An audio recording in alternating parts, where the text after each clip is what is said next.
Баршаңызға сәлем, құрметті менің көрермендерім, каналыма қош келдіңіздер. Сіздерге бүгін қазіргі хит болған өте ерекше пирогтың жасалу жолын көрсететін боламын.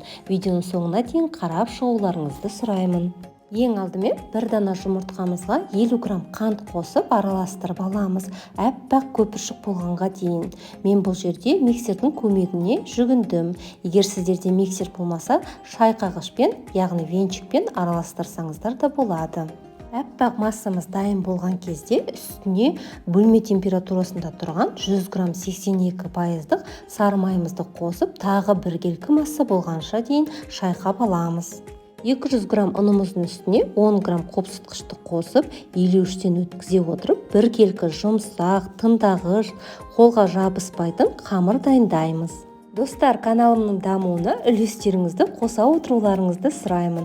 Ол үшін алдымен каналыма тіркелмеген болсаңыздар, тіркеліп, осы қоңырауша белгісін баса кетіңіздер. Сол кезде алғаш болып жүктелген видеоларымды көре аласыздар. Одан кейін төменде поделиться батырмасын басып, әлеуметтік желіде осы видеомен бөлісе кетіңіздер. Төменде комментарий бөлімінде де пікірлеріңізді жаза кетіңіздер. Сіздердің лүпілдеріңіз бен пікірлеріңіз мен үшін өте маңызды.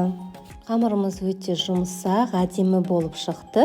Енді формамызға менде 26 диаметр, сіздер одан кішілеу етіп алсаңыздар да болады.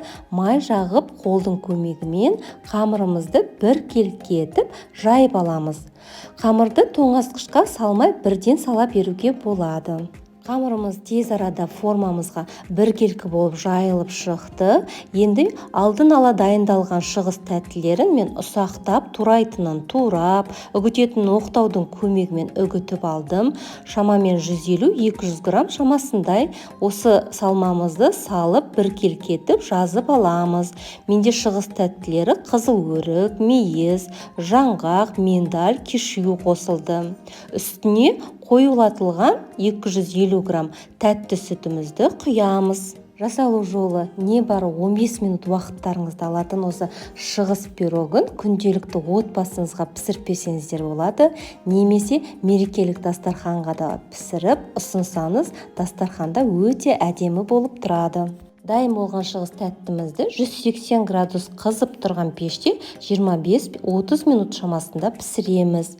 Сіздер өз пештеріңіздің қызу деңгейіне де көңіл бөле кетіңіздер. Кей пештердің асты-үсті жақын болғандықтан, мысалы әсел пештерде градусын төмендетіп пісіресіздер.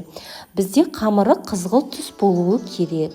Толық суығаннан кейін формадан шешіп, дастарханға ұсына бересіздер. Осымен біздің шығыс тәттіміз дайын болды. Астарыңыз дәмді болсын. Видеоның соңына дейін қарағандарыңызға көп рахмет. Сіздермен болған Нұржамал.